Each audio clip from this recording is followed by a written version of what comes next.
Next lesson 6వ పాఠం 6వ అధ్యాయం. దేవుడు తన ప్రజలను చీకట్లో నుంచి మరియు వాగ్దాన దేశానికి తీసుకువస్తాడు. తీసుకువచ్చాడు. ఇప్పుడు మనం చెప్పేది మనకు తెలుసు కదా, తీసుకొచ్చాడు. తన ప్రజలను అనగానే ఇశ్రాయేలు ప్రజలను ఒక్కటే కాదు, మనల్ని కూడా చీకట్లో నుంచి తన వెలుగులోనికి తీసుకొచ్చాడు.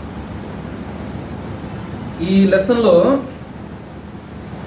ముఖ్యంగా మనకి ఆదికాండం ఈ 15వ అధ్యాయం దగ్గర నుంచి మోషే కాలం వరకు, అంటే ద్వితీయోపదేశకాండం వరకు ఉన్న విషయాలు ఈ 6వ పాఠంలో మనం చూస్తాం. ఆదికాండం 15వ అధ్యాయం దగ్గర నుంచి ద్వితీయోపదేశకాండం చివరి వరకు తన ప్రజలను చీకట్లో నుంచి వాగ్దాన దేశానికి తీసుకొస్తాడు అన్న ఈ వాగ్దానం ఇప్పుడు ఇందాక ముందు లెసన్లో చూసుకున్నాం కదా. అబ్రహాంకి దేవుడు వాగ్దానం ఇచ్చాడు, అలా నిబంధన చేశాడు 15వ అధ్యాయంలో. నీకు సంతానాన్ని ఇస్తాను, నీకు దేశాన్ని ఇస్తాను, ఈ దేశం అంతా కూడా నీకే ఇస్తాను అన్నప్పుడు ఎలా తెలుసు అన్నప్పుడు ఒక నిబంధన చేశాడు. అక్కడ నిబంధన చేసి ఆ పశువును వధించి అక్కడ నిబంధన చేసినప్పుడు అక్కడ చెప్పిన మాటలు ఏంటంటే, నీ తర్వాత జనాంగం అంటే యాకోబు సంతానం ఐగుప్తులోకి వెళ్ళిపోతారు, అక్కడ 400 సంవత్సరాలు అక్కడ ఉండిపోతారు, వాళ్ళందరినీ కూడా గొప్ప జనాంగంగా అక్కడి నుంచి నేను బయటికి తీసుకొస్తాను, తీసుకొచ్చి ఈ కనాన దేశాన్ని మీకు ఇస్తాను, వాగ్దానం చేశాను కదా, ఈ కనాన దేశాన్ని మీకు ఇస్తాను, ఇక్కడ ఉన్న ప్రజలందరినీ కూడా బయటికి తరిమేస్తాను అని చెప్పిన వాగ్దానం అక్కడి నుంచి కొనసాగింపు ఇస్సాకు ద్వారా యాకోబు సంతతి ద్వారా అది కొనసాగింపు జరిగించుకుంటూ వారి సంతానం అంతా ఐగుప్తులో ఉండిపోయినప్పుడు వాళ్ళని బయటికి తీసుకొచ్చే విధానం అంతా కూడా నిర్గమకాండం నుంచి ద్వితీయోపదేశకాండం వరకు మనకు కనబడుతుంది. మోషే రాసినటువంటి ఈ గ్రంథాల్లో మనకు కనబడుతుంది. ఇదంతా కూడా వివరణలన్నీ కూడా మనం ఈ లెసన్లోని మనం చూస్తాం అన్నమాట. చూడండి ఒకసారి 51వ పేజీలో మనం చూస్తే 15వ అధ్యాయము ఫస్ట్లో ఇంట్రడక్షన్లోనే మనం 15వ అధ్యాయం 12-13 వచనాలు రాసింది ఒకసారి చదువుదాం. పోయినప్పుడు అబ్రామునకు గాఢనిద్ర పట్టెను, భయంకరమైన కటిక చీకటి అతన్ని కమ్మగా, ఆయన నీ సంతతి వారు తమది కాని పరదేశమందు నివసించి ఆ దేశపు వారికి దాసులుగా ఉండేరు. ఇప్పుడు ఆ విషయాలు చూస్తూ ఇప్పుడు చెప్పిన వాగ్దానం ఎలా నెరవేర్చబడింది అన్న విషయాలు మనం ఇప్పుడు ఈ ఆదికాండం 15వ అధ్యాయం నుంచి ద్వితీయోపదేశకాండం వరకు ఉన్న విషయాలు మనం చూస్తాం. అంటే ఎక్కడి నుంచి అంటే అబ్రహాం దగ్గర నుంచి మోషే వరకు ఉన్న విషయాలు ఈ గ్రంథంలోనే మనం చూస్తాం. కింద నుంచి చూద్దాం పునర్విమర్శ అబ్రహాం నుండి మోషే వరకు. చూడండి 24వ అధ్యాయం నుంచి 50 వరకు ఉన్న విషయాలు మనకి ఏం తెలియపరచబడతాయి అంటే, అబ్రహాము తర్వాత అబ్రహాము సంతతి అయిన ఇస్సాకు, తర్వాత యాకోబు, తర్వాత యోసేపు, వారి ద్వారా ఐగుప్తుకి జనాలు వెళ్ళిపోవడం, అక్కడ ఎలాగ విస్తృతి చెందారు అన్న విషయాలు అక్కడ చూస్తాం. దాని తర్వాత ఈ అందులో ఉన్న విషయాలు తర్వాత 53వ పేజీలో నిర్గమకాండం 1వ అధ్యాయం దాని నుంచి మనం చూస్తే ఒకటి నుంచి అంటే మోషే 120 సంవత్సరాలు జీవించాడు కదా. ఈ 120 సంవత్సరాల్లోని 40 సంవత్సరాలు మనం చూస్తే మొదటి 40 సంవత్సరాలు ఐగుప్తులో అతను పెరగడం, తర్వాత విద్యను అభ్యసించడం, సకల విద్యల్లో ప్రావీణ్యత సంపాదించుకోవడం, తర్వాత ఆ విద్యలను బట్టి తనకున్న బలాన్ని బట్టి ఇశ్రాయేల్ జనాంగాన్ని విడిపిందాలనుకున్నాడు కానీ విడిపించలేకపోయాడు. తర్వాత 40 సంవత్సరాలు అయిపోయిన తర్వాత రెండో భాగంలో నిర్గమకాండం 15వ అధ్యాయం 55 వరకు ఉన్న తర్వాత విషయాలు చూస్తే కనుక మిద్యాను ప్రాంతానికి అక్కడ పారిపోవడం, అక్కడ 40 సంవత్సరాలు అక్కడ దేవుని చేత అంటే గొర్రెల కాపరిగా సాధువైన వ్యక్తిగా ప్రశాంతమైన జీవితంగా ఉన్నప్పటికీ తన గుండెలో మాత్రం మనసులో బాధ, నా ప్రజలు ఉండిపోయారు, దేవుడు ఎందుకు విడిచిపెట్టేశాడు అన్న విషయాలతో బాధపడుతున్నప్పుడు దేవుడు మళ్ళీ మోషేను పిలడం, దాన్ని ఏర్పాటు చేసుకోవడం, ఐగుప్తులకి జనాలు తీసుకురావడానికి 40 సంవత్సరాలు అయిన తర్వాత, అంటే మోషేకి 80వ సంవత్సరం ఉన్నప్పుడు ఐగుప్తుకి పంపించాం. తర్వాత ఐగుప్తులోంచి బయటికి నడిపించుకురావడం, తర్వాత 120 సంవత్సరాలు అంటే 40 సంవత్సరాలు ఈ సుదీర్ఘ ప్రయాణం. ఇదంతా కూడా మనం తర్వాత విషయాల్లో, మన నిర్గమాకాండంలో ఉన్న విషయాల్లో మనం చూస్తాం. అంటే నిర్గమాకాండం నుంచి ద్వితీయోపదేశకాండం వరకు ఉన్న విషయాల్లో ఈ 3 భాగాల వివరణ ఇక్కడ మనకు కనబడుతుంటుంది. తర్వాత ఈ వెళ్ళే ప్రయాణాల్లో ఇందాక చూసుకున్నాం కదా, నిబంధన చేశాడు దేవుడు, మోషే దగ్గర నిబంధన చేశాడు అన్నప్పుడు ఈ పస్కాని కూడా ఒక నిబంధనగా మనం చూస్తాం. తర్వాత పస్కా అని ఉంది 55వ పేజీలో, పస్కాని ఏర్పాటు చేయడం. ఇదంతా కూడా మనకి నిర్గమాకాండం 14వ అధ్యాయంలో 13వ అధ్యాయం మనకి కనబడుతుంటుంది అక్కడ.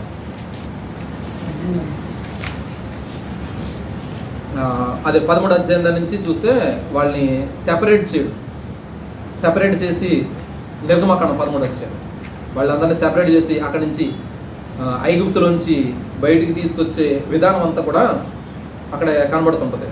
సో 13వ అధ్యాయము స్టార్టింగ్లో 5వ వచనంలో,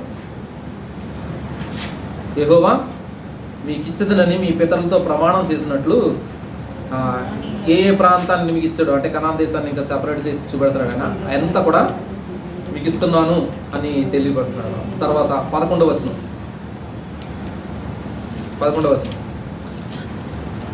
చదవండి. యెహోవా నీతోను నీ పితరులతోను ప్రమాణము చేసినట్లు ఆయన కానానీయుల దేశములోనికి నిన్ను చేర్చి దానిని నీకు ఇచ్చిన తరువాత ప్రతి తొలిచూలు పిల్లను నీకు కలుగు పశువుల సంతతిలో ప్రతి తొలి పిల్లను యెహోవాకు ప్రతిష్ఠింపవలెను.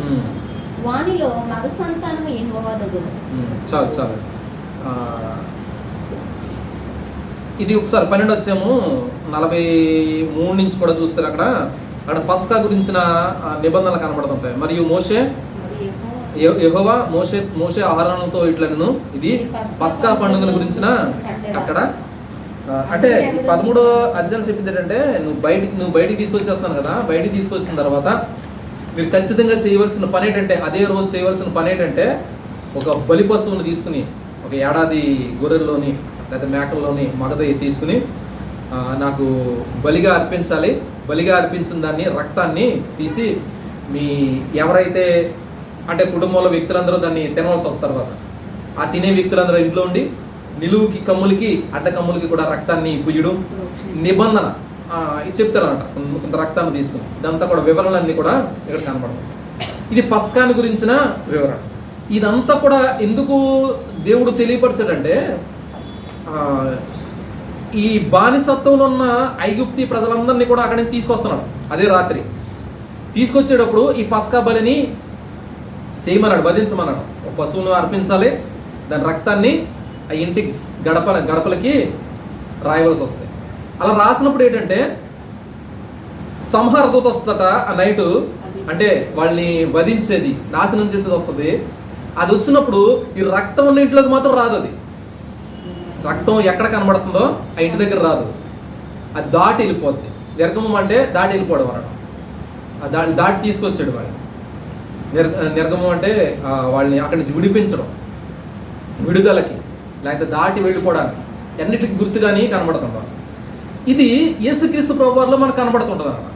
ఆ రోజు ఎలాగైతే ఇశ్రాయేలు జనాంగాన్ని వాగ్దానం చేసిన దేశంలోకి తీసుకురావడానికి వాళ్ళు ఏ విధమైన నాశనం కాకుండా ఆయన రక్తాన్ని, బలిపశువు రక్తాన్ని అక్కడ రాయబడినప్పుడు అది దాటి తీసుకెళ్ళిపోయాడో, అంటే వాళ్ళకి ఏ విధమైన హాని జరగకుండా తీసుకెళ్ళాడో, అట్టి రీతిగా యేసుక్రీస్తు ప్రభు వారి రక్తం వలన ఇప్పుడు మనందరినీ రక్షిస్తాను అని తెలియపరిచే సాదృశ్యం అక్కడ కనబడుతుంటారు.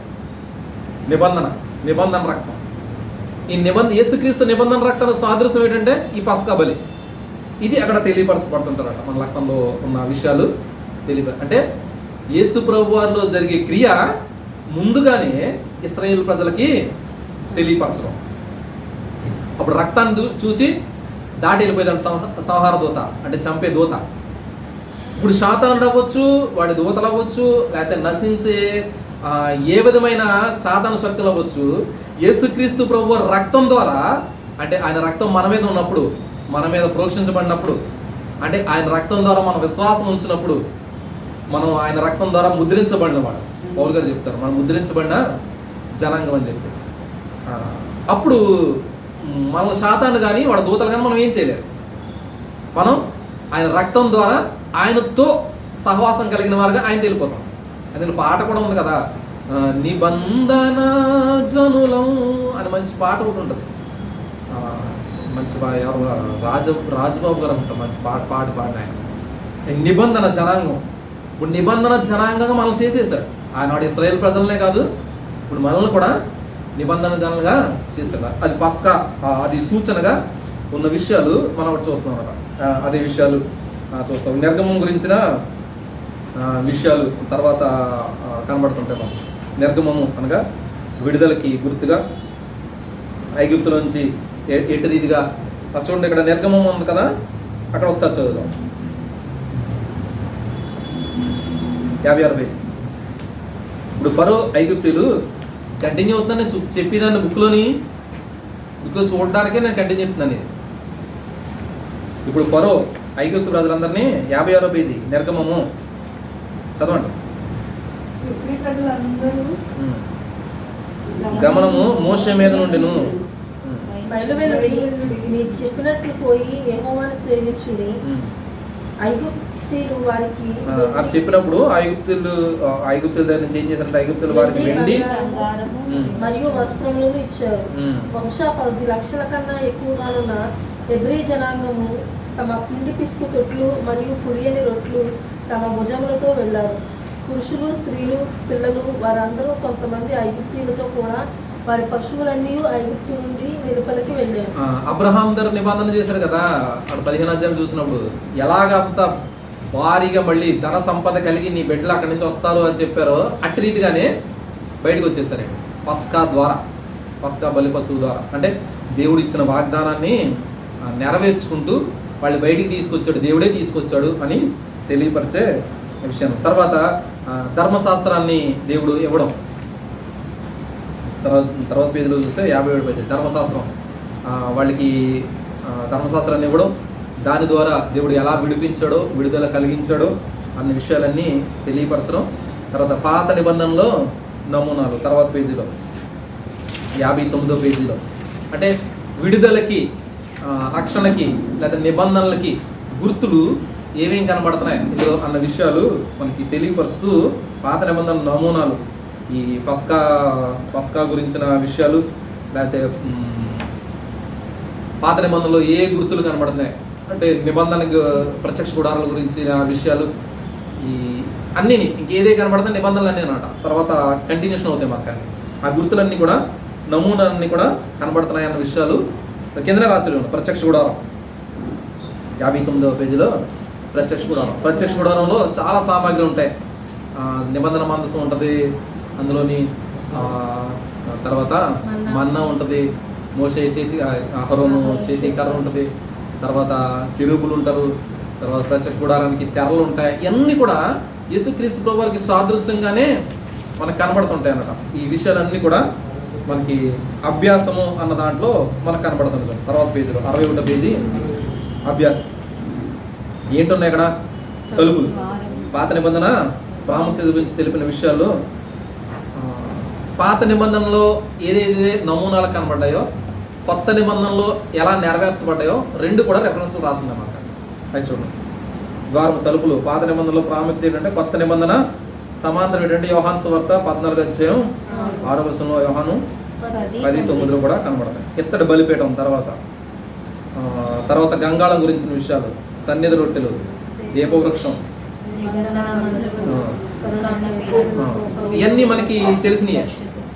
పాత నిబంధనలు అన్నీ కూడా కొత్త నిబంధనలో ఎలా నెరవేర్చబడ్డాయి అన్న విషయాలు పూర్తి అవగాహనతోనే కొత్త నిబంధనల రచయితలు కూడా రాసుకొచ్చారు.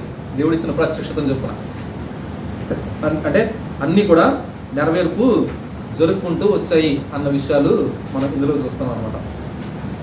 ఇది ఈ లెసన్ల యొక్క ప్రాముఖ్యమైన విషయాలు, నిబంధన గురించిన అంటే ఏదైతే దేవుడు అబ్రహాం ద్వారా కంటిన్యూ చేసుకుంటూ వచ్చాడో, ఈ కంటిన్యూ చేసింది మోషే వరకు చీకట్లో నుంచి తన ప్రజల్ని దేవుని వెలుగులోనికి ఎలా తీసుకొచ్చాడో అన్న విషయాలు, అంటే అక్కడ ఐగుప్తు ప్రాంతం నుంచి కనాన్ దేశానికి, పాలు తేనెలు ప్రవహించిన దేశానికి ఎలా తీసుకొచ్చాడు అన్న విషయాలు ద్వితీయోపదేశకాండం వరకు మనకు అర్థం. తర్వాత 7వ లెసన్ చూస్తే 7వ పాఠం, 7వ పాఠం, ఈ 6వ పాఠం ఎక్కడి నుంచి ఎక్కడి వరకు చూసాం? అబ్రహాం దగ్గర నుంచి మోషే వరకు చూసాం ద్వితీయోపదేశకాండంలో. 7వ పాఠంలో రాజరకం నుంచి దావీదు నిబంధన వరకు అన్నాడు కదా. అంటే ఇక్కడ ఏ లెసన్ నుంచి చూస్తామంటే మోషే దగ్గర నుంచి రాజుల గ్రంథం వరకు కూడా చూస్తాం అన్నమాట. మోషే దగ్గర నుంచి రాజుల గ్రంథం వరకు చూడండి. 7వ అధ్యాయంలో దాని తర్వాత పేజీ, 7వ అధ్యాయంలో తర్వాత పేజీ 66వ పేజీ, 67వ పేజీ, 67వ పేజీ. మోషే నిబంధన నుండి రాజరకం వరకు, మోషే వరకు ద్వితీయోపదేశకాండం మనం చూసేసాం. ఆల్రెడీ ఈ లెసన్లో మనం ఆదికాండం నుంచి మలాకీ వరకు కూడా ముందు లెసన్లో కూడా మనం చూసుకున్నాం. అది 4 భాగాలుగా విభజించబడ్డాం. 4 భాగాలు ఎలాగెలాగా అందులోని ధర్మశాస్త్రం గురించి, అలాగే చరిత్ర గ్రంథాల గురించి, అలాగే కావ్య గ్రంథాలు, అలాగే ప్రవక్తల గురించిన విషయాలు కూడా మనం చూస్తున్నాం. దాన్ని వివరణ మనం ఎక్కువగా చూసుకుంటూ వెళ్తాం. ఈ నిబంధనలో గుర్తుగా మోషే దగ్గర నుంచి రాజు వరకు ఉన్న వాటిల్లో ద్వితీయోపదేశకాండం తర్వాత ఉన్న గ్రంథం ఏంటి? యెహోషువ. అంటే న్యాయాధిపతుల గురించిన విషయాలు. ఈ న్యాయాధిపతులు విషయాలు ఇక్కడ మనకు తెలియపరచబడుతున్నాడు. చూడండి 67వ పేజీలో చూస్తే 7వ పాఠంలో మోషే నిబంధన మరియు రాజరికం అన్న విషయాలు చూసిన తర్వాత న్యాయాధిపతుల కాలంలో ఇశ్రాయేలీలు, న్యాయాధిపతుల కాలంలో ఇశ్రాయేలీలు రాజరికమునకు మారుచున్న వివరణ యెహోషువ గ్రంథం కనబడుతుంది. సరే, కింద చూడండి. న్యాయాధిపతుల కాలంలో ఇశ్రాయేలీలు వాళ్ళు ఏ ఏ స్థాయిలు గుండా వెళ్ళారు, వాళ్ళ స్థాయిలు అంటే ఏ స్థాయిలు గుండా వెళ్ళారు అన్న విషయాలు చూస్తే దేవునికి విధేయత చూపించేవారు, మళ్ళీ అవిధేయతలోకి పడిపోయేవారు. ఈ మార్గాల్లో ఎలాంటి క్రియలు చూస్తాం ఈ న్యాయాధిపతుల్లో అన్న విషయాలు చూడండి అక్కడ. తర్వాత ఫస్ట్ విధేయత చూపించేవారు, అప్పుడు సమాధానం భద్రత ఉండేది. తర్వాత అవిధేయత చూపించేవారు, అప్పుడు ఏమైంది? నిబంధన అతిక్రమించడం వల్ల వాళ్ళకి వెంటనే శిక్షలు ఏర్పడేవి. తర్వాత దాని తర్వాత బలాత్కారం చదవండి ఒకసారి. బలాత్కారం ఇశ్రాయేలీలు పాపంలో పడినప్పుడు దేవుడు వారిని జయించు విదేశీ బలాత్కారాలను పంపారు, వారి జీవితంలో దుఃఖపూరితంగా చేశారు. దుఃఖపూరితం. విధేయత చూపించినప్పుడు దేవునితో సమాధానం ఉండేవారు, అవిధేయత చూపించినప్పుడు పతనం అయిపోయేవారు. అప్పుడు దేవుడేమో శిక్ష విధించేవాడు. తర్వాత మళ్ళీ వాళ్ళు ఏం చేసేవారు అంటే పశ్చాత్తాపడేవారు. పశ్చాత్తాపడినాడు దేవుడు, మళ్ళీ తర్వాత పశ్చాత్తాపం, దేవుడు మళ్ళీ క్షమించేవాడు, మళ్ళీ మంచి న్యాయాధిపతులను వాళ్ళకి ఇచ్చేవాడు, చక్కని రీతిగా వాళ్ళని చూసేవాడు. మళ్ళీ వీళ్ళు అవిధేయతలో పడిపోయేవారు. ముందు చూసుకున్నాం కదా, ఈ హార్ట్ బీట్ ఎలాగా పైకి వెళ్తూ కిందకి వెళ్తూ పైకి వెళ్తూ కిందకి వెళ్తుంటుందో అదే విధానంలో న్యాయాధిపతులంతా కూడా మనకు కనపడుతుంటారు. తర్వాత పశ్చాత్తాపడేవారు, దేవుని వైపు మొరపెట్టేవారు, దేవుడు కృప చూపించేవాడు, మళ్ళీ నిబంధనలు నిలబెట్టడానికి దేవుడు కృషి చేసేవాడు, జరిగించేవాడు, మళ్ళీ పడిపోయేవారు. తర్వాత ఇది కొనసాగుకుంటూ వచ్చేది. తర్వాత విడుదల, పశ్చాత్తాపడితే కనుక తర్వాత విడుదల, వాళ్ళు ప్రార్థన చేసినప్పుడు వాళ్ళకి విడుదల ఇచ్చారు. తర్వాత న్యాయాధిపతులు ఈ చివరి కాలంలో వాళ్ళు రాజును కోరుకున్నారు. యాక్చువల్గా దేవుడే వాడికి రాజు, దేవుడే వాడికి రాజుగా ఉండాలనుకున్నాడు. కానీ వీళ్ళు ఏం చేశారంటే అందరికీ రాజులు ఉన్నారు, మా చుట్టుపక్కల ఉన్న వాళ్ళందరికీ రాజులు ఉన్నారు, మాకే రాజు లేడు, కనుక మాకు రాజు కావాలి అని వీళ్ళు గోల పెడుతున్నప్పుడు సమూయేలు ద్వారా రాజుని ఏర్పాటు చేయడం, ఆ విషయాలు రాజుని సిద్ధపాటు చేయడంలో ఉన్న విషయాలు ఇక్కడ మనకు కనపడుతుంటాయి. సమూయేలు పక్కన పేజీ 68వ పేజీలో సమూయేలు రాజు కొరకు సిద్ధపాటు. ఈ రాజు కొరకు సిద్ధపాటు చేయడంలో చాలా బాధపడతాడు సమూయేలు. దేవుడే నడిపిస్తున్నాడు కదా, దేవుడు తన ప్రవక్తలను ఇచ్చాడు, న్యాయాధిపతులను ఇచ్చి నడిపిందంటే మళ్ళీ రాజు కావాలంటారేంటి? రాజు వస్తే ఏం చేస్తాడంటే మీ పిల్లల్ని వాళ్ళకి పనులకు పెట్టుకుంటాడు, బానిసలుగా చేసేస్తాడు. వాళ్ళ గుర్రాలు, రాజు గుర్రాలు నడపడానికి లేకపోతే మిమ్మల్ని బానిసలుగా చేసి చాలా విపరీతమైన పరిస్థితులు మాత్రం ఉపయోగించుకుంటాడు. అలాంటి పరిస్థితి ఏర్పడిపోద్ది అంటే ఈ ప్రజలు ఏమంటారంటే అబ్బాయి మాకు కాదు, మాకు రాజే. అలాంటి పరిస్థితుల్లో దేవుడు ఎలాంటి రాజుని ఏర్పాటు చేయాలి అని అనుకున్నాడో ద్వితీయోపదేశ కాండంలో చెప్పేశాడు ఆల్రెడీ దేవుడు. ఎందుకంటే వీళ్ళు ఆల్రెడీ తర్వాత అడుగుతారని తెలుసు దేవుడికి, వీళ్ళు హృదయం గురించిన తలంపులని దేవుడు తెలుసు, అందుకని ముందే చెప్పేశాడు అన్నమాట. ఆ విషయాలు ఇక్కడ ఉన్నాయి చూడండి. ద్వితీయోపదేశ కాండం తర్వాత కింద సైడ్ హెడ్డింగ్ ఉంటుంది కదా, ఇశ్రాయేలు భవిష్యత్ రాజు కొరకు దేవుడు నిర్దేశించిన మరియు ప్రమాణములను ఇచ్చను. ద్వితీయోపదేశ కాండం 17వ అధ్యాయం 14 నుంచి 20 వరకు ఉన్న విషయాలు అక్కడ చదివేద్దాం ఒకసారి. అతడు రాజు అంటే ఎలాగ ఏర్పాటు చేయబడి దేవుని చేతే ఏర్పాటు చేయబడాలి. అతడు విదేశీయుడు కాకుండా ఉండాలి, ఇశ్రాయేలుడై ఉండాలి. అతడు అనేక భార్యలను చేసుకోకూడదు, విస్తారంగా గుర్రాల్ని సంపాదించుకోకూడదు, వివాహం ద్వారా అనేక భార్యలను కలిగి ఉండకూడదు, విదేశీ బలకాలని సైనికుల్ని చదవండి సైనిక వియ్యముండుటను సూచించుచున్నది. విస్తారముగా గుర్రములు కలిగి ఉండుట, ప్రభువు కన్నా సైనిక బలమును నమ్ముట, నమ్మకించుట అని అర్థం. వెండి బంగారములు దేవుని కన్నా తన జాతీయ ఖజానా మరియు సంపదమే నమ్మకం. యాక్చువల్గా ద్వితీయోపదేశంలో చెప్పినవి ఒక రాజుని మీరు ఎంచుకోవాలంటే ఎలాంటి వాళ్ళు ఎంచుకోవాలి అన్న విషయాలు 17వ అధ్యాయం 14 నుంచి 15 వచనాల్లో ఉన్న విషయాలు తెలియదు. ఇదంతా క్వైట్ ఆపోజిట్ గా చేసిన రాజు ఒక ఆయన ఉన్నాడు, గుర్తొస్తుందా? ఎవరు? సొలొమోన్. సొలొమోన్. మీ భార్యలు ఎక్కువ చేసుకోవద్దంటే సారకున్న భార్యలే ప్రపంచంలో హిస్టరీ అనమాట. ఇది ఆయనకి ఎక్కువ. దేవుడు చెప్పిన దానికి క్వైట్ ఆపోజిట్. ఇంకా మీరు ఐగుప్తు నుంచి ఏం తెచ్చుకోవద్దంట, ముందు ఐగుప్తు నుంచే భార్యను తెచ్చేసుకున్నాడు ఈయన సారం. ఈ నాశనం అయిపోవడానికి మొట్టమొదటి కారణం ఏంటంటే భార్యలేండి. వీళ్ళు విగ్రహారాధన వైపు తిప్పేశారు. మీ గుర్రాలను పెంచుకోవద్దంటే గుర్రాలే తెచ్చుకున్నాడు, మళ్ళీ ఐగుప్తు నుంచే తెచ్చుకున్నాడు. మళ్ళీ విస్తారమైన ధన సమృద్ధి, సైనికులు, వాటి బలం మీద ఆధారపడడం, ఇవన్నీ కూడా అతని పతనంలోనికి నెట్టేశారు. ఈ దేవుడు ఏదైతే చెప్పాడో దాని హృదయానుసారంగా నడిచిన రాజు ఎవరంటే దావీదే.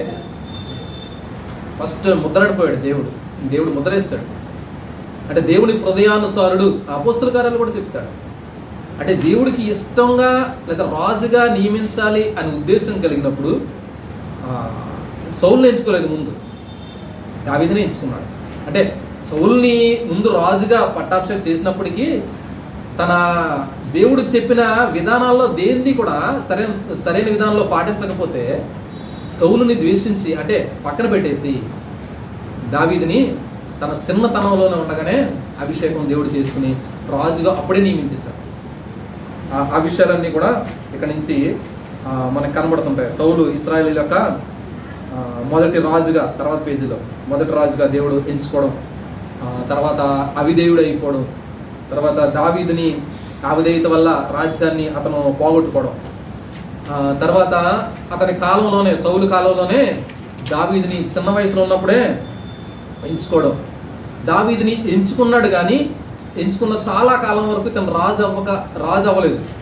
ఆ రాజు అవ్వడానికి ఏ స్టేజ్లు గుండా వెళ్ళాడో అక్కడ 3 స్టేజ్లు కనబడుతుంటాయి దేవుడు దర్శించిన స్టేజ్లు. మొట్టమొదట అభిషేకం చేయడం, తర్వాత సౌలు యొక్క సైన్యంలో చేర్చబడడం, తర్వాత సౌలు చనిపోయిన తర్వాత రాజుగా మారడం. ఈ స్టేజ్లు 3 స్టేజ్లు కూడా అక్కడ కనబడుతుంటాయి.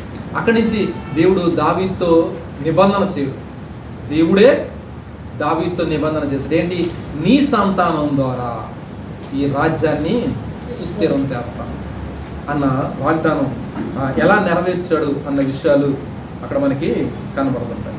తర్వాత 73వ పేజీలో చూడండి. దేవుడు నిబంధన వాగ్దానం పొందిన తర్వాత దావీదు చేసిన ప్రార్థన, హృదయపూర్వకంగా చేసిన ప్రార్థన, నా ప్రభువా యెహోవా, ఇంతగా నన్ను నీవు హెచ్చించుటకు నేను ఏ పాటి వాడిని, నా కుటుంబము ఏ పాటిది, ఇంతగా హెచ్చించినందునకై చేసినంత కూడా కొంచెమే. మానవ పద్ధతుల్లో చూస్తే చదవండి. బహుకాలం జరిగిన తరువాత నీ దాసుడైన నా సంతానములకు కలగబోవునని గురించి నీవు సెలవిచ్చి ఉన్నావు. యెహోవా నా ప్రభువా, దావీదు అను- ఇతనికి అర్థమైపోయింది, తన కొడుకుతోనే కాదు నిబంధన చేయడం, బహుకాలం తర్వాత నా సంతానంతో నువ్వు చేస్తానన్న నిబంధనలన్నీ కూడా చేస్తున్నావు కదా అని అక్కడ చెప్తాడు.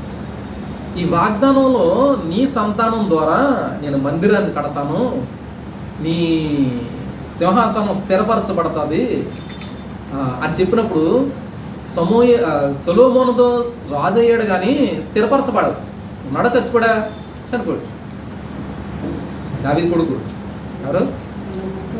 ఎవరు? సొలొమోను. ఉన్నాడా? చనిపోయాడా? చనిపోయాడు. మరి రాజ్యం ఏమైంది? సొలొమోనుతో ఆగిపోయిందా? అంటే అతని గురించే ఒక్కడి గురించి చెప్తే కనుక అతను తాగిపోవాలి. కానీ దేవుడిచ్చిన వాగ్దానం ఏంటంటే నీ సంతానం ద్వారా, అంటే యేసుక్రీస్తు ప్రభువు అని చెప్పడం అన్నమాట. నేను అతని ద్వారా మందిరాన్ని కట్టిస్తాను అన్నప్పుడు సొలొమోను కట్టిన మందిరమే గుర్తొస్తుంది. కానీ మనకి అసలు మందిరం కట్టింది ఎవరంటే, శాశ్వతంగా ఉండిన మందిరం కట్టింది ఎవరంటే యేసుక్రీస్తు ప్రభువారే. ఎవరు కట్టారు? ఆయన భూమి మీదకి వచ్చి స్థాపించిన తర్వాత దేన్ని స్థాపించాడంటే ఆయన మందిరాన్ని. అది అది శాశ్వత కాలం ఉంటుంది. ఏంటి మందిరం? ఆయన సంఘం. మందిరం అంటే ఏంటి? ఆయన సంఘం అంటే ఆయన బిడ్డలందరూ కలిసి ఒక చోట ఉన్నదని సంఘం అంటాం. ఈ బయటికి కనిపించే ఈ భౌతికమైంది కాదు మందిరం అక్కడ చెప్పబడింది. అంటే ఈ మందిరాలు ఏంటంటే ఎవరైతే దేవుని చేత రక్తం చేత కడగబడ్డారో, ఎవరైతే విశ్వసించారో వీళ్ళందరూ కూడి ఒక చోట చేసుకునే దానికి ఇది కట్టుకుంటాం అంతే మందిరాలు. కానీ మందిరం అనగానే ఏంటంటే దేవుడు ఏర్పరచుకున్న జనాంగం యొక్క సమూహం. ఇది ఎక్కడి నుంచి ప్రారంభించబడిందంటే కొత్త నిబంధనలో దేవుని ద్వారానే, ఆయన రక్తం ద్వారానే, ఆయన ద్వారానే ఆయన రక్షించుకున్నాడు. రక్షించుకున్న తర్వాత పెంతెకొస్తేనని దేవుడు పరిశుద్ధాత్మను పంపి సంఘాన్ని అక్కడి నుంచి విస్తరింప చేయడం మొదలెట్టాడు. ఆయన కట్టిన సంఘం ఇది ఈ యుగ సమాప్తి వరకు జరుపుకుంటూనే వెళ్తుంది. దీనికి అంతం కానీ అద్దు కానీ ఏమి ఉండదు, కంటిన్యూషన్. అది అక్కడ వాగ్దానం చేసి దావీదు దగ్గర, నీ సంతానం ద్వారా మందిరాన్ని కడతాను, ఆ మందిరము నీ కుమారుడు నీ సంతానం ద్వారా వచ్చిన అతను మందిరం కడతాడు, ఆయన మందిరం సురక్షంగా ఉంటుంది, ఆయన ఆ మందిరం దగ్గర రాజ్య పరిపాలన చేస్తాడు, ఆ రాజ్య పరిపాలన నిత్యము ఉంటుంది, నిత్యము ఉంటుంది. సొలొమోను కట్టిన మందిరం కొంతకాలానికి పడగొట్టబడింది. క్రీస్తు 70 సంవత్సరాలు కూడా మొత్తం నాశనం చేయబడింది, గోడ తప్ప ఇప్పుడు ఏమీ లేదని. కానీ దేవుడు కట్టిన ఈ మందిరం ఎవడేం చేయలేదు, కదపలేదు. ఇన్ని శ్రమలు రాని, కష్టం రాని, ఇరుకులు రాని, ఇబ్బందులు రాని. ఎందుకంటే దేవుడు కడుతున్న సంఘం, ఇది మనుషుల ద్వారా ఏర్పాటు చేస్తున్న సంఘం, ఆయన సంఘం. అది పరలోక రాజ్యం వెళ్ళే వరకు కంటిన్యూషన్ ఉంటూనే ఉంటుంది, జరుగుతూనే ఉంటుంది, దీని అభివృద్ధి జరుగుతూనే ఉంటుంది. ఆయన వచ్చినప్పుడు ఆయన సంఘాన్ని ఆయన తీసుకెళ్ళిపోతాడు, ఆయనతో నిత్యము. ఎప్పటి వరకు జరుగుతుంది అంటే ఆయన ఇక్కడికి వచ్చిన సంఘాన్ని తీసుకెళ్ళిపోయి మనం అక్కడికి వెళ్ళిపోయి ఆయనతో నిత్యం ఉండే వరకు. అందుకనే ఈ ఆది కాండంలో ప్రారంభమైన ఈ చరిత్ర ఎక్కడ ముగుస్తుందంటే ఈ భూమి మీద అక్కడికి వెళ్ళిపోయిన తర్వాతే. ఏదేం తోటలో స్టార్ట్ అయింది, నూతన యెరూషలేము వెళ్ళిన తర్వాతే దాన్ని స్థిరం చేస్తాడన్న వాగ్దానం దావీదు దగ్గర. ఇది మనం ఈ లెసన్లో మనం చూస్తూ ఉంటాం. తర్వాత అది ఎలా జరిగిందన్న విషయాలు మనం చూస్తుంటాం. ఇలా జరగడంలో దావీదు తర్వాత సంతానంలో సొలొమోను చేసిన తప్పిదాలను బట్టి రెండుగా రాజ్యాలు విడిపోవడం, ఇది ఆల్రెడీ ముందు లెసన్లో మనం చూస్తున్నాం. ఇశ్రాయేలు దేశం ఒకే దేశం ఉండేది 2 భాగాలు అయిపోవడం. ఏంటి 2 భాగాలు? ఉత్తర రాజ్యం ఒకటి, దక్షిణ రాజ్యం. లేకపోతే ఇశ్రాయేల్ రాజ్యం ఒకటి, యోధా రాజ్యం మారిపోవడం. తర్వాత రాజులు తన విభాగించబడడం, ఇదంతా కూడా దాని తర్వాత ఉన్న విషయాల్లో మనం చూస్తాం. చూడండి, 2 రాజ్యాలుగా విభజన 74వ పేజీలో. తర్వాత విభజనకి కారణాలు, దేశంలోకి తిరిగి వచ్చుటకు మళ్ళీ ప్రవచనాలు, ఇర్మియా ద్వారా లేకపోతే యెహెజ్కేలు ద్వారా చేసిన ప్రవచనాలు అన్నీ కూడా మనకి ఇందులో కనబడుతుంటాయి. ఇది మనకి 8వ పాఠంలో ఉన్న వివరణలు అన్నీ కూడా మోషే దగ్గర నుంచి దావీదు కంటిన్యూ చేసుకుంటూ రాజుల గ్రంథం వరకు ఉన్న విషయాలు ఈ లెసన్లో. తర్వాత 8వ అధ్యాయంలో చూస్తే కనుక ప్రవక్తల గురించిన విషయాలు కనబడుతుంటాయి. ఆల్రెడీ అన్నీ కూడా మనం ముందుగా ఒక లెసన్లో మనం చూసేసుకున్నాం. ఈ లెసన్లో మనం చూసింది ఏంటంటే కలవర 8వ అధ్యాయం, ప్రవక్తలు కలవర సమయాల్లో దేవుని దేవుని స్వరం. ఈ ప్రవక్తల గురించి మనం చూసినప్పుడు రాజుల కాలంలో జరుగుతున్న విషయాల్లో ఈ ప్రవక్తలు కూడా సమకాలికలుగా ఉన్నారు. అంటే రాజుల కాలము, దినవృత్తాంతాల కాలము మనం చూస్తే అదే కాలం సంబంధించిన ప్రవక్తలు, అదే కాలం సంబంధించిన ఓ పక్కన రాజుల్ని, ఓ పక్కన ప్రవక్తల్ని పెట్టుకుని రెండు, అంటే ఇద్దరు సమకాలికలు అనమాట.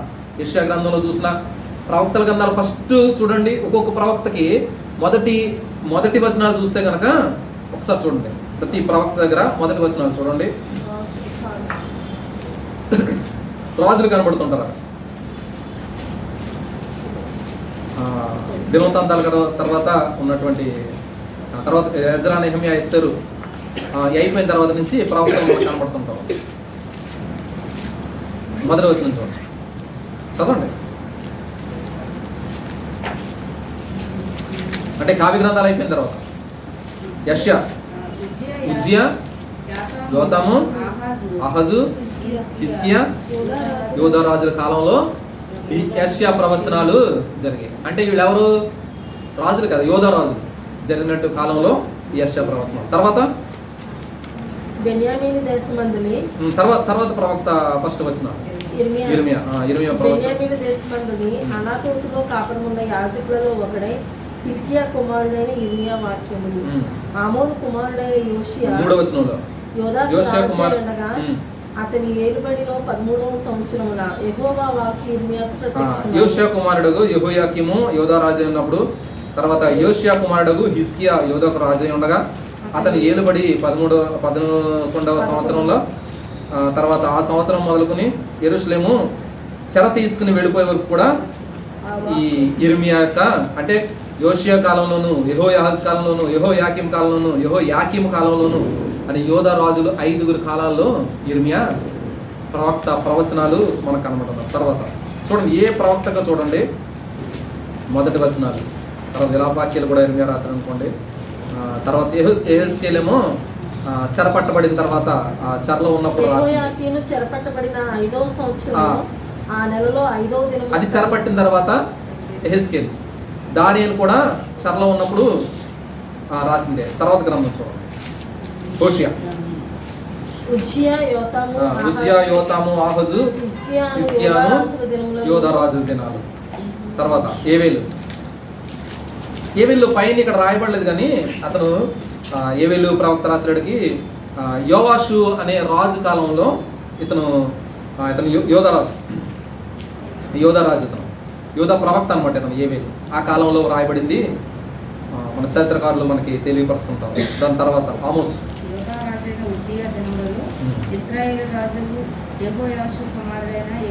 అదండి మొత్తం. అంటే ఈ ప్రవక్తల గ్రంథాలు చూసినప్పుడు వీళ్ళందరూ కూడా యోధా రాజులకి లేకపోతే ఇశ్రాయేల్ రాజులకి, అంటే రాజుల కాలానికి సమకాలికలుగా ఉన్నారు. ఇప్పుడు ఈ హెడ్డింగ్ మనం చూద్దాం ఒకసారి. హెడ్డింగ్ ఏంటి? కలవర సమయాల్లో దేవుని స్వరం.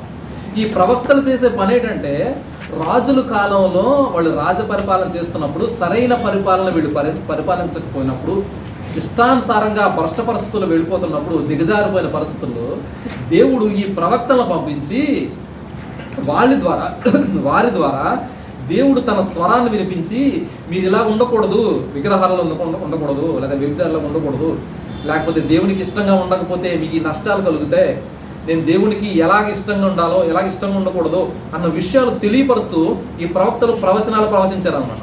ఇవన్నీ కూడా ఈ ప్రవక్తల కాలంలో ఉన్నటువంటి విషయాలు మనకి కనబడుతుంటాయి.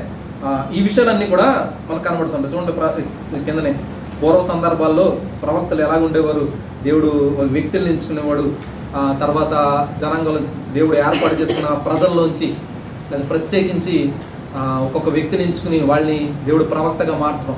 ఈ ప్రవక్తల్లో యాజకులుగా ఉండేవారు. కొంతమంది ఆమోస్ ఉన్నాడు అనుకోండి, పశువులు కాపరి. దేవుడు తన ఇష్టానుసారమైన వ్యక్తి, అంటే తన హృదయానుసారమైన వ్యక్తిని ఎంచుకోవడం, వారి ద్వారా దేవుడు ప్రవచనాలు తెలియపరచడం. ప్రవక్త అంటే జరగబోయే విషయాలు తెలియపరిచేవాడు, ప్లస్ దేవుడు ఏదైతే చెప్పాడో ఆ విషయాలు తెలియపరిచేవాడు. ఇక రాసుకోవాలి చక్కగా. దేవుడు చెప్పే విషయాలు చెప్పే వ్యక్తిని ప్రవక్త అంటారు. అంతేకాకుండా జరగబోయే విషయాల్ని, అంటే దేవుడు ఏదైతే వాళ్ళకి చెప్పాలనుకుంటున్నాడో ఆ విషయాల్ని చెప్పేవారు. ఈ ప్రవక్త చెప్పిన దాంట్లో తూచా తప్పకుండా ప్రతిదీ జరిగి తీరుతుంది. అలాంటి వాళ్ళే ప్రవక్త. అందులో 100% అతను చెప్పాడు అనుకో, 90% జరిగి 10% జరగలేదు అనడానికి లేదు. దేవుడు చెప్పింది తూచా తప్పకుండా ఏదైతే చెప్పాడో అదంతా జరుగుతుంది అన్నమాట.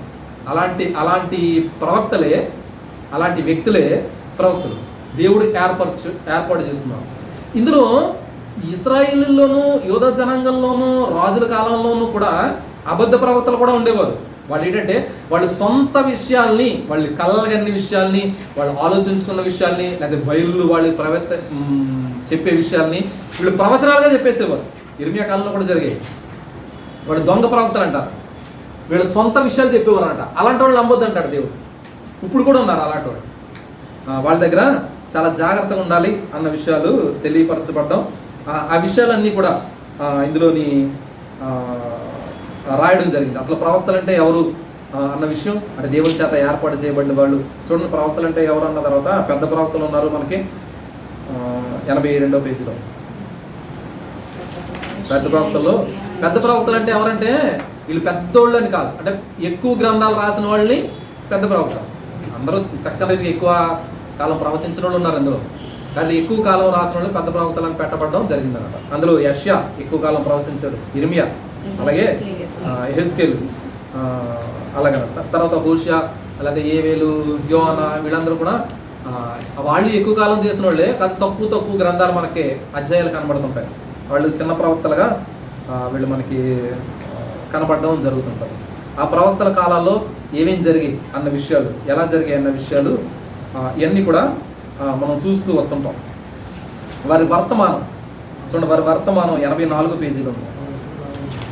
ఏంటి వాళ్ళ వర్తమానం? చదువుదాం ఒకసారి క్లియర్గా, దగ్గరగా చదువు. పూర్తిగా ప్రవచన వర్తమానం ఈ క్రింది విధముగా సారాంశంగా ఉన్నది. వారు దేవుని, ఆయన వాగ్దానము, ఆయన నిబంధనను జ్ఞాపకం చేయుట. ప్రవక్తలు చేసే పని ఏం చేయాలి? దేవుని వాగ్దానాన్ని, ఆయన మాటలని, నిబంధనని కూడా జ్ఞాపకం చేయాలి. అవిధేయత పర్యావసనాల గురించి వారిని హెచ్చరించడం.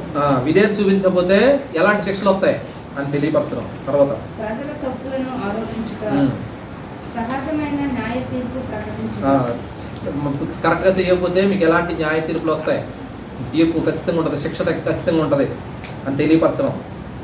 పశ్చాత్తాపం పొందుటకు ప్రజలను పిలుచుట.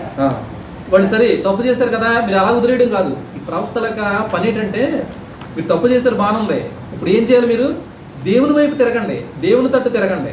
మీరు ఆయన వైపు ఏమో వీపు తిప్పేసుకుని మీ ఇష్టానుసారంగా వెళ్ళిపోతున్నారు. ఇప్పుడు దేవుని తట్టు తిరిగితే కనుక ఏవేలు లేదా ఉపవాస దినాలు ప్రకటించమన్నప్పుడు ఇవన్నీ కూడా అదే వాళ్ళు చెప్పేది.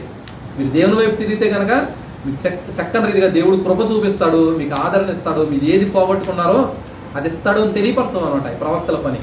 తర్వాత ప్రజల ప్రతిస్పందన ఎలా ఉండాలి అని వివరించుట. దేవుడు ప్రజలు ఎలాగా మార్చబడాలి అని తెలియపరచడం. తీర్పు ఉన్నప్పటికీ తన వాగ్దానం నెరవేర్పు దేవుని అత్యంత సామర్థ్యంలో ప్రజలకు నిరీక్షణ ఇచ్చుట. విషాదకరమైన పర్యావసనమై వారి దేశము, వారి దేవాలయము, వారి భూమి కోల్పోయినప్పటికీ దేవుని యొక్క నిరంతరము నిలుచు ప్రేమలో ప్రజలు నిరీక్షణను పునరుద్ధరించుట. వారి భవిష్యత్తు విమోచన మరియు పునరుద్ధరణ తెలుపుట. తర్వాత దేవుని వాగ్దానానికి రాక గురించి తెలియపరుస్తారు. తర్వాత భవిష్యత్తులో ప్రభు దినం గురించి ఇవన్నీ కూడా ప్రవక్తలు చేసే పనులు. కొత్త నిబంధనలో కూడా ప్రవక్తలు అనబడ్డవారు మన 13 అధ్యాయాలు కనబడతారు. పౌలు, శీలలు, లేకపోతే బర్నబాసులు ప్రవక్తలుగా ఉండిరంటే వాళ్ళు చేసే పని కూడా అదే. దేవుడు ఏదైతే చెప్పాడో అది తెలియపరచడం. దేవుడు ఇచ్చిన ఆల్రెడీ వాగ్దానం లేకపోతే ఇచ్చిన లిఖితపూర్వకంగా బైబిల్ ఉంది, పాత నిబంధన, అది తెలియపరచడం. అది చెయ్యకపోతే ఎలాంటి శిక్షలు వస్తాయి, చేస్తే ఎలాంటి ఆశీర్వాదాలు వస్తాయి, దేవుడు ఎలాగ ఉండమంటున్నాడో తెలియపరచడం. అది ప్రవక్తల యొక్క పని అన్నమాట. కొత్త నిబంధనలు కూడా ఆ ప్రవక్తలు చేసే పని అది మనకి. అలాగే పాత నిబంధన ప్రవక్తలు, తర్వాత హెడ్డింగ్ పాత నిబంధన ప్రవచనములు చెప్పుచుండుట మరియు అన్వయము. పాత నిబంధన ప్రవచనము తరచుగా దాని భావము ఉద్దేశము తప్పుగా అపార్థం చేసుకొనబడింది. పాత నిబంధనలో 2% కన్నా తక్కువ మెస్సయ్యకు సంబంధించినది. 5% కన్నా తక్కువ నూతన నిబంధన యుగమును ప్రత్యేకముగా వర్ణించబడినది. మరియు 1% కన్నా తక్కువ మనకు ఇంకనూ భవిష్యత్తుగా ఉన్న సంఘటనకు సంబంధించినవి. అయినను కొంతమంది బోధకులు మరియు పాస్టర్లు అంత్యదినమున ప్రస్తుత సంఘటనల గురించి ఊహాకల్పన చేయుచు ఇప్పటికే నెరవేరిన ప్రవచన సాహిత్యమును ఇంకనూ భవిష్యత్తులో ఇంకనూ ఉన్నవని ఉపయోగించుదురు. ఇప్పుడు మనం కూడా చాలా జాగ్రత్తగా ఈ ప్రవచన గ్రంథం ఏది ప్రవచించాడు, ఏది మామూలుగా ఉన్నాయి అన్న విషయాలు కూడా తెలుసుకుని మనం చెప్పాలంట.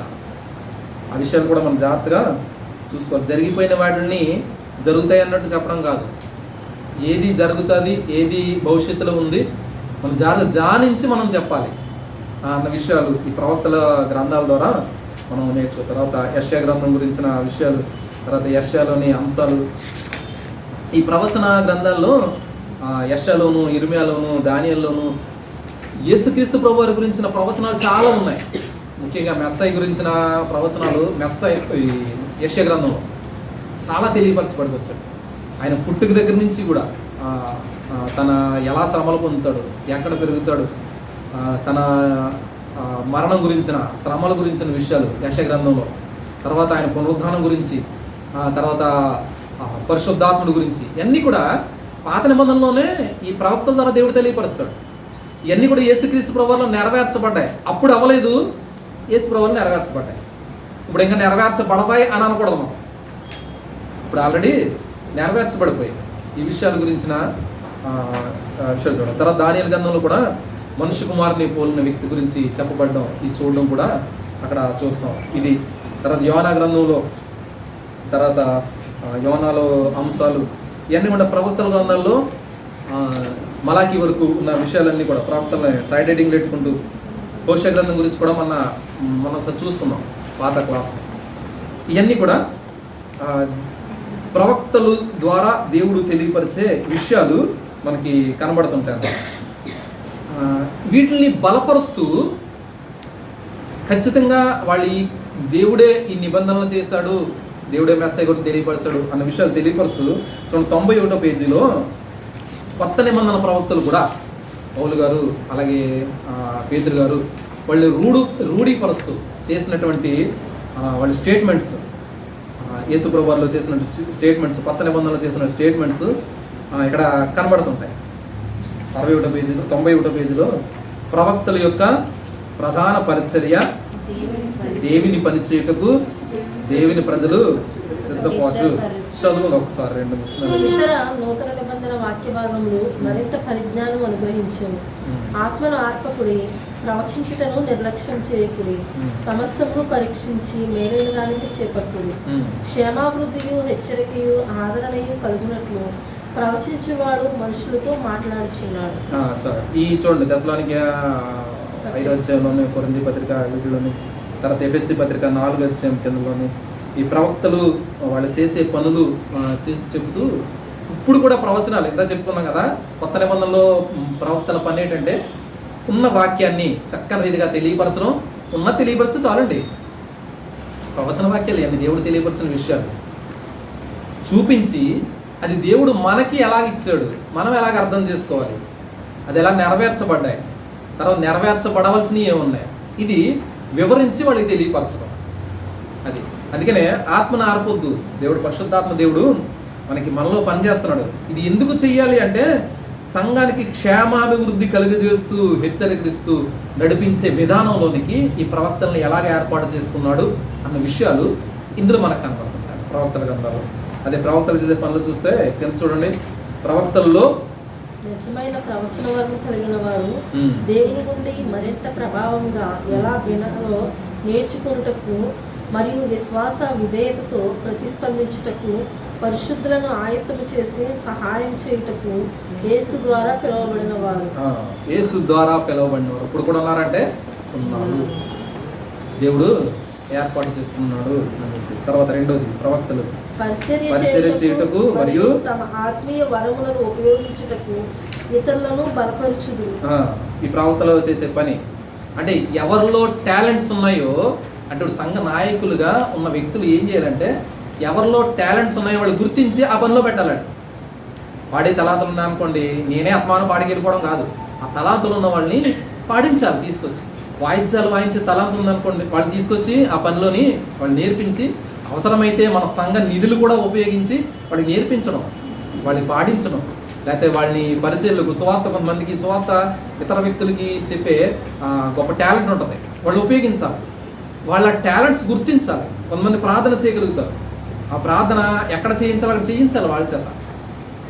అంటే వీళ్ళు సంఘ నాయకులుగా ఉండేవాళ్ళు పని ఏంటంటే వీళ్ళు గుర్తించి వాళ్ళు చేయించడం.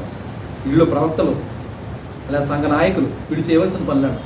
ఇది ప్రవక్తల్లో కూడా చేసే పని వీళ్ళు చేస్తుంటారు, ప్రవచన ఆత్మశక్తిగా. తర్వాత ప్రవచన సందేశాన్ని ఇతర వ్యక్తులకి అది తెలియపరిచే విషయాలు, ఏమేం చేయాలి అన్న విషయాలన్నీ కూడా మనకి ఈ ప్రవక్తలకి కొత్త నిబంధనలో వాళ్ళు కూడా ఏం చేశారు అన్న విషయాలతో ఈ యొక్క అధ్యాయాన్ని మనకి చివరికి తీసుకురావడం జరిగింది.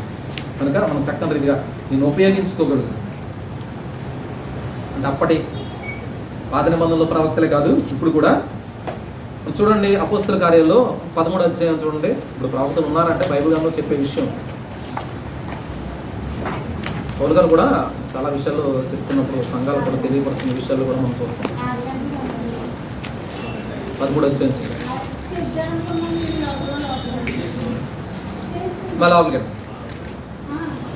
మళ్ళీ అపోస్తల కార్యాలు 13వ అధ్యాయం. అంతియోకయలో ఉన్న సంఘంలో బర్నబా, నిగేర్ అనబడిన సిమియోను, కురేనీయుడైన లుకియా, చతుర్థాధిపతి అయిన హేరోదుతో కూడా పెంచబడిన మనయేసు, సౌలు అను ప్రవక్తలను బోధకులుగా ఉండేది. చూడండి ఎవరున్నారు అక్కడ? ప్రవక్తలు. బోధకులు. ఈ ప్రవక్తలుగా పేర్లు కూడా మెన్షన్ చేస్తున్నారు.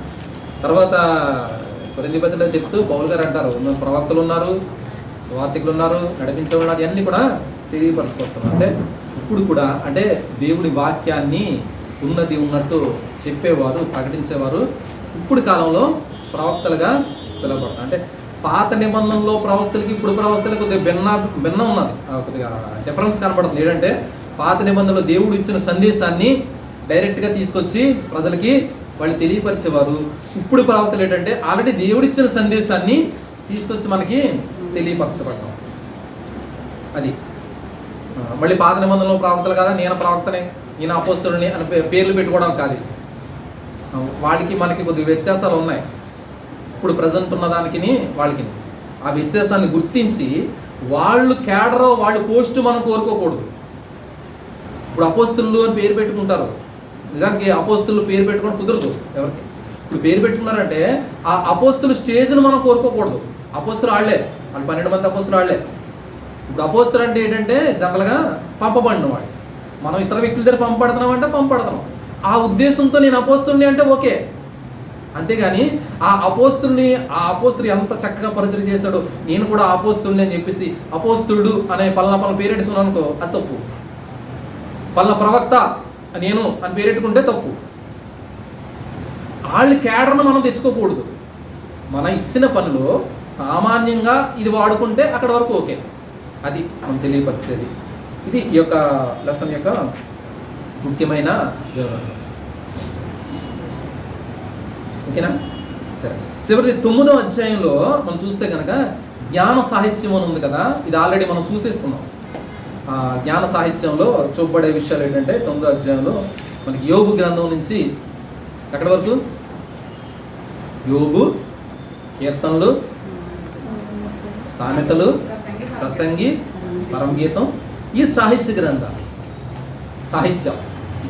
గ్రంథాల గురించిన విషయాలు ఈ 9వ అధ్యాయంలో మనకి కనబడుతుంటాయి. ఇందులో వాళ్ళు ఉపయోగించిన రీతి ఏంటంటే సాహిత్యం అంటే వాక్యాలు ప్రకారంగా వాళ్ళు గుర్తెట్టుకోవడం కొద్దిగా సాధ్యం కాని పరిస్థితుల్లో ఈ పాటల ప్రకారంగా దేవుని ఎలాగ ఆరాధించాలి, ఎలా స్తుతించాలి, ఎలా గణపరచాలి అన్న విషయాలు ఈ సాహిత్య గ్రంథాల ద్వారా, పాటల ద్వారా జనాల్లోకి ఎక్కువ తీసుకెళ్ళిపోయేవారు. అందుకని ఈ సాహిత్య గ్రంథాలు ఎక్కువ ఉపయోగించేవారు. ఇప్పుడు చూడండి, పాటలను మనం పాడడం ఎన్నిసార్లైనా పాడేసుకుంటాం.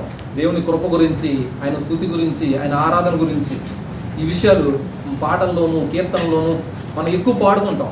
ఈ ఎక్కడే అంటే బైబిల్లోయే, బైబిల్ అన్నవాడు. అలాగే వీళ్ళు యాత్ర కీర్తనలని, లేకపోతే వాళ్ళు స్తుతించడానికి గృహప్రతిష్టకని, వీటి గురించిన వాక్యాల్ని పాటల్లో పాడుకోవడం ద్వారా దేవుణ్ణి ఇంకా ఎక్కువగా ఆరాధించడానికి, ఎక్కువ స్తుతించడానికి ఉపయోగించేవారు. ఇప్పుడు కూడా మనం అలాగే ఉపయోగిస్తున్నాం. అందుకనే ఈ సాహిత్య గ్రంథాలు కూడా చాలా ప్రాముఖ్యమైనవి.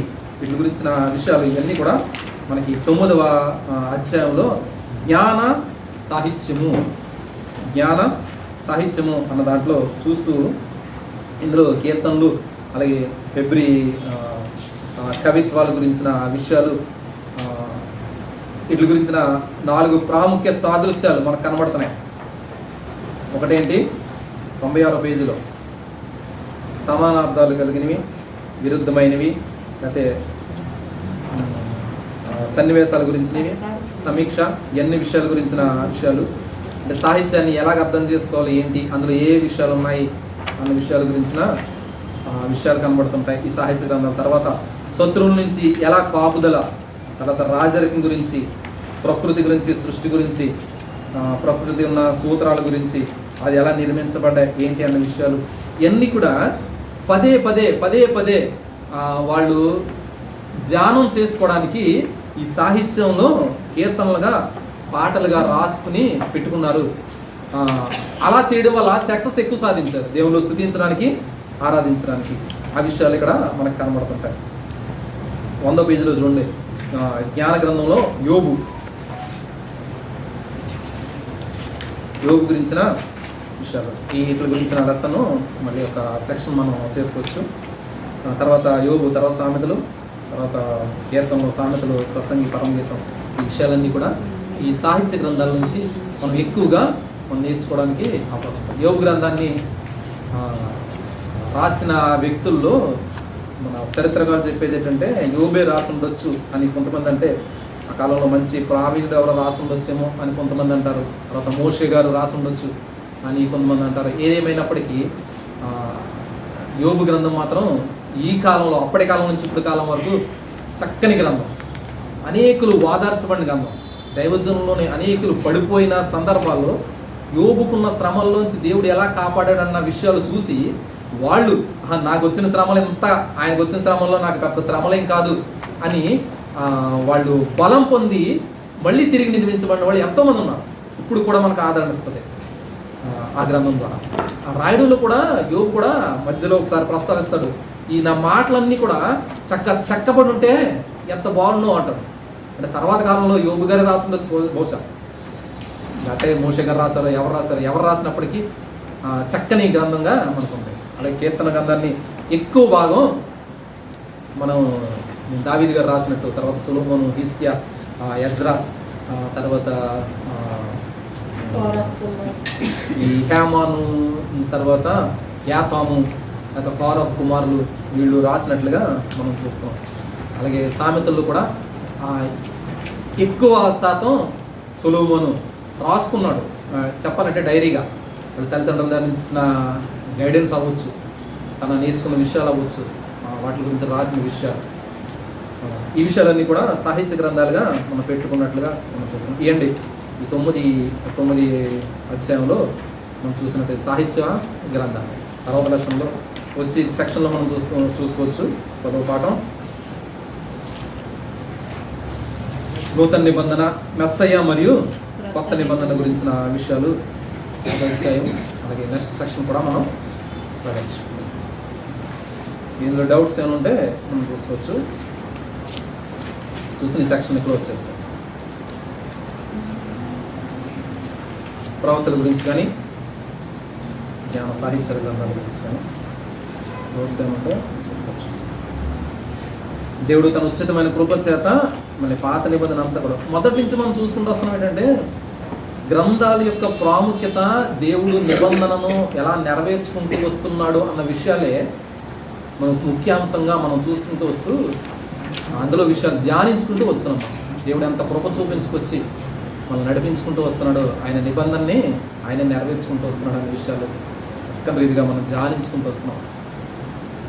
అదండి ఈ పాత నిబంధనలో ఈ అధ్యాయాల వివరణలో దేవుడు కొనసాగిస్తున్నాం కదా, దాన్ని బట్టి దేవునికి ఎంతో రుణస్థులమే ఉన్నాం. మన చక్కని ఆరోగ్యం ఇచ్చి, శక్తినిచ్చి, బలాన్ని ఇచ్చి, ఈ యొక్క మంచి తరుణాన్ని ఇచ్చి దేవుడు నడిపించుకుంటూ వస్తున్నందుకు దేవుని నామానికి ప్రత్యేకమైన వందనాలు తెలియపరుచుకుంటూ కృతజ్ఞతలు దేవునికి అర్పిస్తూ వస్తున్నాం.